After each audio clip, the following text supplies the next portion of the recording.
Dirgahayu ke-727 kota tercintaku, Surabaya. Semoga tetap, terus, dan selalu selamanya menjadi kota yang berdikari buat warga Surabaya asli. Kota yang nyaman buat para pendatang, sekaligus menjadi kota yang selalu memberikan rasa bunga buat siapa saja yang singgah. Surabaya sudah menjadi kota bersejarah penuh kisah. Entah itu kisah yang nyata maupun fiktif belaka. Dari kisah yang sangat heroik, serius, sampai guyonan banyolan khas Kartoloan. Bagi Anda arek Surabaya pasti tidak asing dengan cerita yang satu ini. Satu kisah yang dilahirkan oleh gibah lambi-lambi turah di gang-gang sempit khas Surabaya. Yes, gang khas Surabaya seperti gang Kaliasing. Meskipun hanya cukup dua sepeda motor berpapasan, tetapi bisa dipastikan Anda aman dari cegatan polisi jika Anda mau ke Pasar Kupang dari Basuki Rahmat.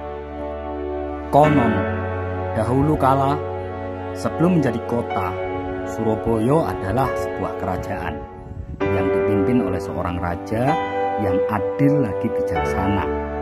Sikapnya tegas, tapi tidak keras. Kalau ngomong, ceplas-ceplos, tapi tidak los.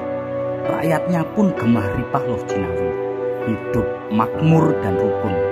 Bahkan sudah sejak dari dulu kala, warga Surabaya hobi cangkruan.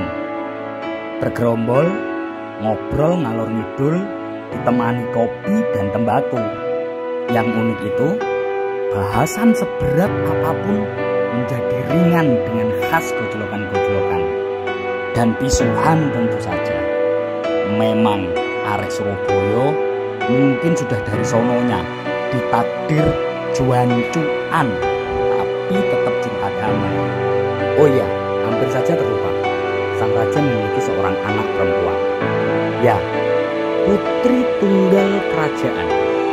Seorang putri yang cantik jelita, baik hati, ramah, dan murah senyum. Sang raja dan semua rakyat mencintai sang putri karena pekertinya. Sayangnya, selain menjadi kebanggaan buat rakyat, sang putri juga menjadi sumber keresahan nasional yang dialami oleh kerajaan Surabaya di kala itu. Kenapa?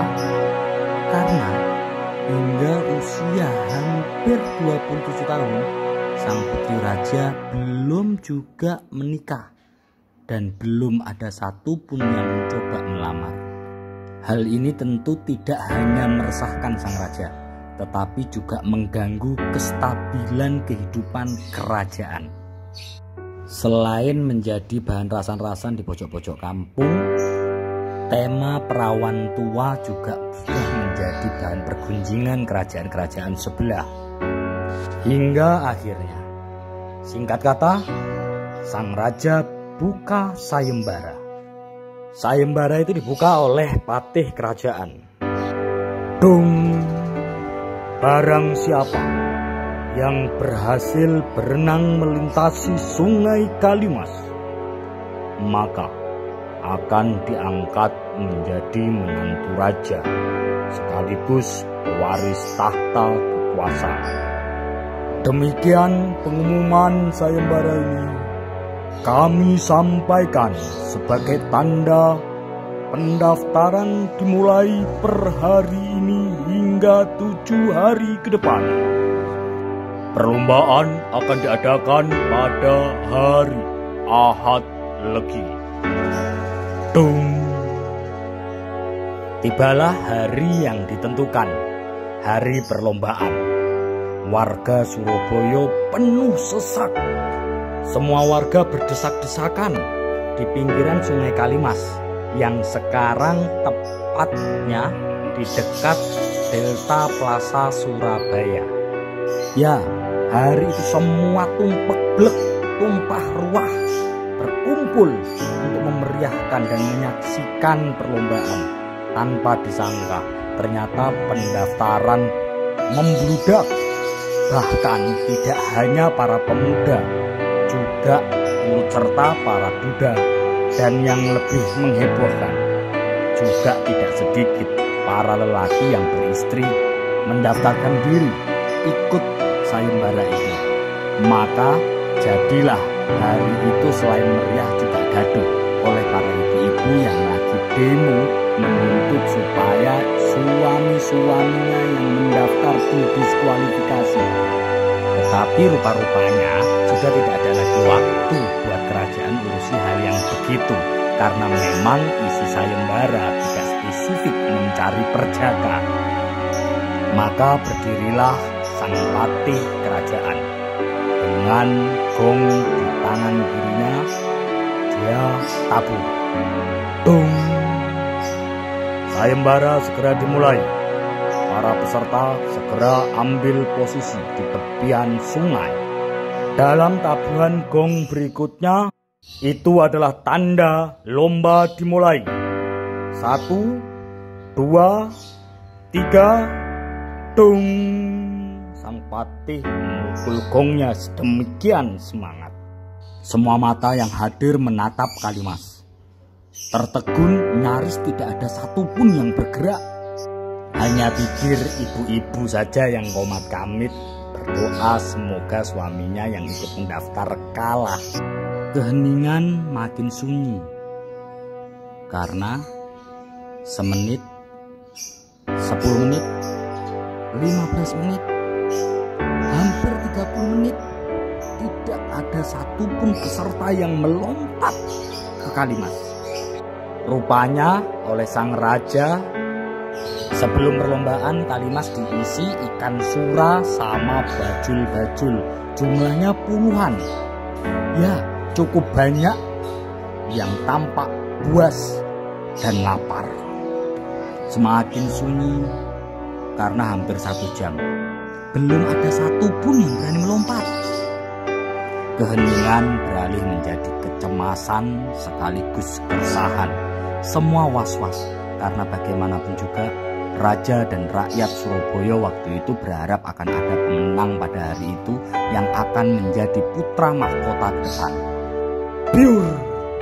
Tiba-tiba ada satu pemuda, tampak gagah, kekar, melompat, penuh berani.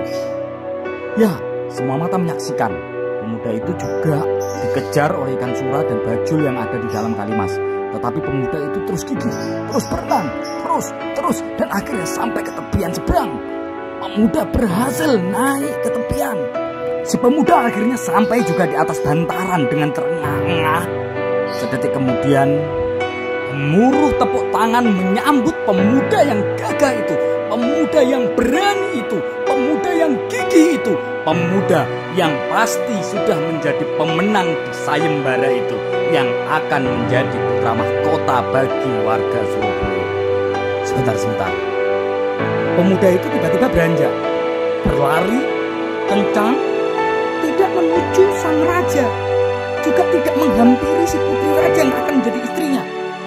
Yaitu berlari, berhenti di tempat asal mula pertama kali dia berdiri sebelum jebur ke Kalimas itu. Wajahnya tampak seram penuh amarah. Kedua tangannya berkacak pinggang, noleh-noleh entah apa yang dicari. Tapi tak lama kemudian dia berucap, "Jancuk, siapa sih jongkrakno aku, Cok?" Ternyata pemuda itu sebenarnya didorong oleh seseorang yang ada di belakangnya saat perlombaan itu. Tetapi tetap saja dialah pemenangnya, dan dialah yang akhirnya memperistri putri raja dan menjadi putra mahkota. Sobat juara, tahukah Anda? Dari 100 pemegang polis asuransi, 99% awalnya mereka membeli karena terpaksa. Dan 1% sisanya membeli polis asuransi karena dipaksa. Tapi coba lihat endingnya.